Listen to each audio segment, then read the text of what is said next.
So நம்ம அந்த ஒரு பாலிசிஸ்டிக் ஓவரீஸை நம்ம எப்படி ட்ரீட் பண்ணுவோம்ங்கிறது அந்த விமனோட ஏஜ் குரூப்பை பொறுத்து தான் இருக்குது.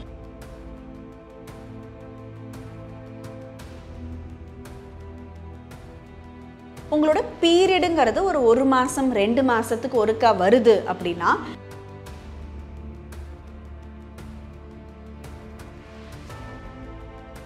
பீரியட் ரெகுலராக வரலை அப்படிங்கும் பொழுது ரொம்ப முக்கியமாக நீங்கள் பார்க்க வேண்டியது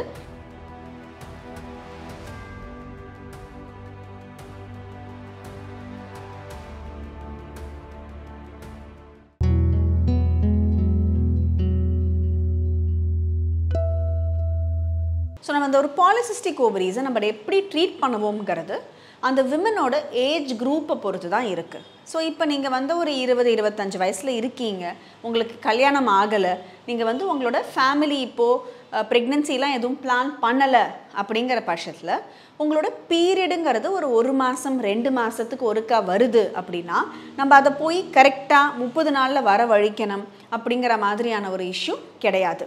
ஆனால் ரொம்ப முக்கியம் என்னன்னு பார்த்தீங்கன்னா அந்த ஒரு wait reduction, life style management, நல்ல டயட்டில் இருக்கிறது, எக்ஸசைஸ் பண்ணுறது, அதெல்லாம் அவங்களுக்கு ரொம்ப ஒரு முக்கியமான ஒரு விஷயமா இருக்கும். அந்த அடுத்தது அந்த ரீப்ரொடக்டிவ் ஏஜ் குரூப், அதாவது ஒரு கல்யாணமாகி ப்ரெக்னென்சி பிளான் பண்ணிக்கிட்டு இருக்காங்க அப்படின்னு இருக்கிறவங்களுக்கு அந்த ஓவிலேஷன், கருமுட்டை வளர்ச்சிங்கிறது அப்போ அவங்களுக்கு ரொம்ப முக்கியமாக ஆயிடுது. அந்த நேரத்தில் நம்ம அந்த ஒரு பீரியடை ரெகுலரைஸ் பண்ணுறதோ இல்லைனா அந்த கருமுட்டை வளர்ச்சிக்காக மருந்து மாத்திரைகள் கொடுத்து அந்த ஸ்கேன் பார்த்து அந்த நேரத்தில் அந்த மாதிரி ஒரு ஃபர்டிலிட்டி ட்ரீட்மெண்ட்டோ செய்கிற மாதிரியான ஒரு சிச்சுவேஷனும் சில பேருக்கு வரலாம். ஸோ பாலிசிஸ்டிக் ஓவரீஸ் இருந்துச்சுன்னா சில சமயம் நம்மளுக்கு ஒரு ட்ரீட்மெண்ட் எடுத்து அந்த ஒரு ப்ரெக்னென்சி ஆகிற மாதிரியும் சில பேருக்கு இருக்கலாம்.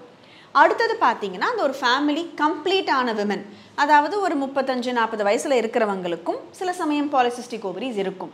அவங்களுக்கு அந்த ஒரு பீரியட் ரெகுலராக வரலை அப்படிங்கும் பொழுது ரொம்ப முக்கியமாக நீங்கள் பார்க்க வேண்டியது ப்ரெக்னென்சி ஆறீங்களா இல்லையா, இல்லை நீங்கள் ஃபேமிலி பிளானிங் ஏதாவது ஒரு கான்ட்ரசெப்ஷன் நீங்கள் ஃபாலோ பண்ணுறீங்களா அப்படிங்கிறது ரொம்ப அவசியமாக பார்க்கணும். அதுக்கு மேலே அவங்களுக்கும் அதே மாதிரி தான் கரெக்டாக 30 நாளில் பீரியட் வரலைனாலும் ஒரு 45-60 நாளில் பீரியட் தன்னால் வந்துடுச்சுன்னா அவங்களும் அந்த ஒரு லைஃப் ஸ்டைல் மேனேஜ்மெண்ட் பண்ணாங்கனாலே போதுமே தவிர கரெக்டாக மாதம் பீரியட் வரவழைக்கணுங்கிற அவசியம் கிடையாது. ஸோ அந்த ஒரு லைஃப் ஸ்டைலுங்கிறது தான் இருக்கிறதுலையே நம்மளுக்கு ரொம்ப முக்கியமான ஒரு விஷயம்.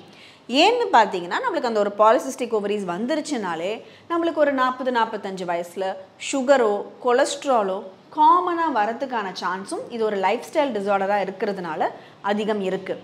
அதனாலேயே நம்மளோட டயட் அண்ட் எக்ஸசைஸை நம்ம கரெக்டாக பண்ணும் பொழுது நம்மளால் ஈஸியாக இதை மேனேஜ் பண்ண முடியும். ஸோ என்ன தான் நீங்கள் டாக்டர்கிட்ட போய் அந்த டாக்டர் மருந்து மாத்திரைகள் எழுதி கொடுத்தாலுமே கூட பாலிசிஸ்டிக் ஓவரீஸை கண்ட்ரோல் பண்ணணும்னா அது உங்கள் கையில் மட்டும்தான் இருக்குது. நீங்கள் லைஃப் ஸ்டைல் மேனேஜ்மெண்ட் பண்ணிங்கன்னா கண்டிப்பாக இந்த பாலிசிஸ்டிக் ஓவரீஸை உங்களால் கண்ட்ரோலில் வச்சுக்க முடியும், க்யூர் பண்ணலாம் கூட.